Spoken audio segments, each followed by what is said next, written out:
happened? What happened is that the Dallas Cowboys were smelling themselves and got exposed. They got exposed for being who they are. A mediocre offense, a mediocre coached team. That's what this comes down to. Now, let me be very, very clear. Okay.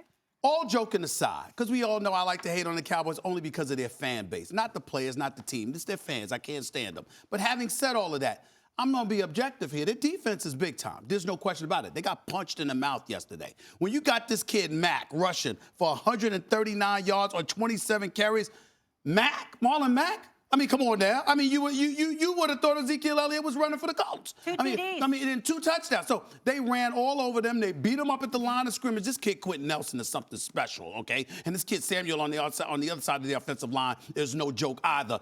Ballard and those boys are doing a good job in Indianapolis. They deserve credit where credit is due. And Andrew Luck, that's just something else. We'll get into all of that a little bit later. But when you look at the Cowboys, Max and Damien, here's my thing. Do you realize that since 2015, the Dallas Cowboys ranked 22nd in points per game and literally 30th in passing yards? This is 2015.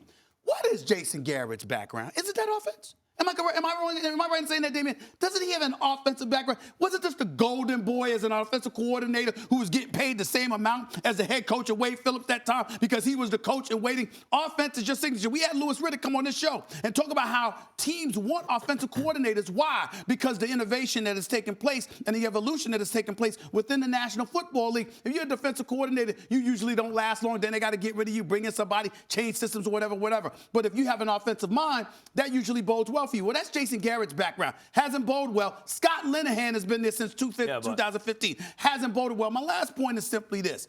They got beat up, like I said, on the line of scrimmage. Ezekiel Elliott has been, this 5-game winning streak, he's carrying the ball 23, 25, 28 times. You give him the ball 18 times yesterday. He's averaging nearly 5 yards a carry. How come he didn't get the ball more? And by the way, going for it on 4th down in the first quarter after you get a field goal block, what are you thinking? Well, first of all, they're playing from behind the whole day.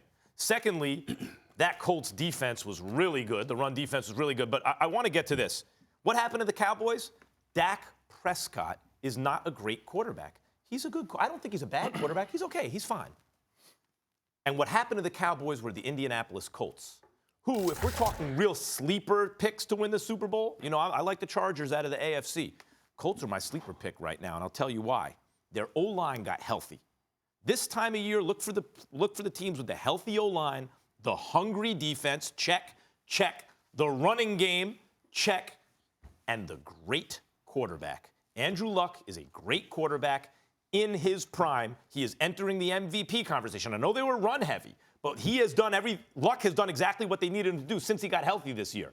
So the Colts are at home, their O-line is healthy, their defense is hungry, their running back is doing work, and they got a great quarterback. That's a formula because the hottest team this time of year is the one that goes on the run.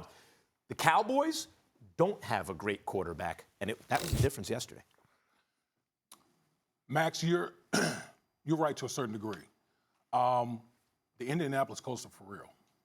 Winners of 7 of 8.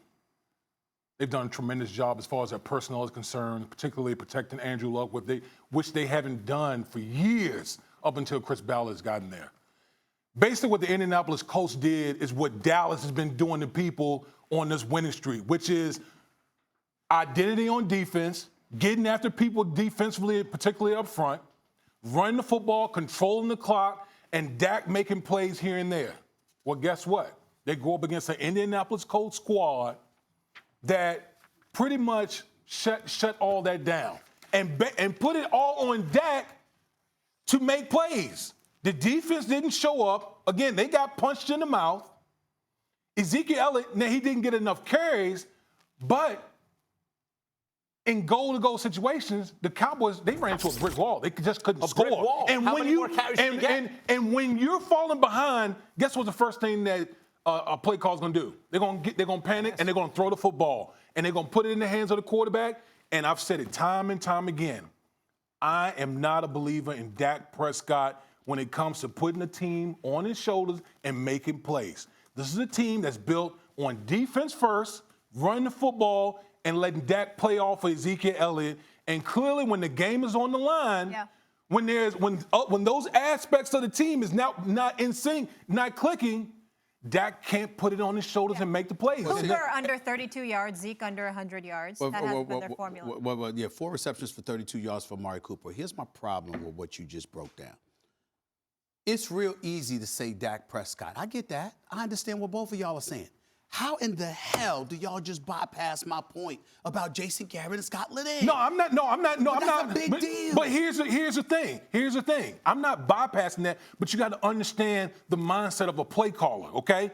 When you're falling behind, okay, and this is not just Jason Garrett. Mm-hmm. This happens with a lot of play callers. When you fall behind, you panic. Yeah. You get into a panic mode, and you think that I want to address. Let me finish. And the first thing you want to do, the thing you want to do the most, you want to try to catch up, and the easiest way to catch up is through the passing And here's game. my response to both of y'all. Jeff Fisher could have made that same damn argument with Jared Goff. What happens when Sean McVay comes in as a first-time coach in the league? I'll answer. I'm coming right to you, Max. You have specifically raved about Sean McVay and his courage, his innovativeness, the fact that he's not old school with that old school mentality, and he had the courage and the conviction to say, this kid I believe in, et cetera, et cetera. I am saying Scott Linehan and Jason Garrett have been here for years. Linehan in 2015, Jason Garrett obviously significantly before that. I'm only pointing out, how is it that we continue to look at Dak and we don't point the finger directly at them? Guys, so here's the thing. You brought up Sean McVay. Yes, sir. Now, if you look at the Rams, the 2 games that they lost, you know what they've done? They've gotten away from the running game. Okay? So, and it happens to the whiz kid. It happens to any offensive coordinator. When they get behind, they panic. They want to start throwing the football.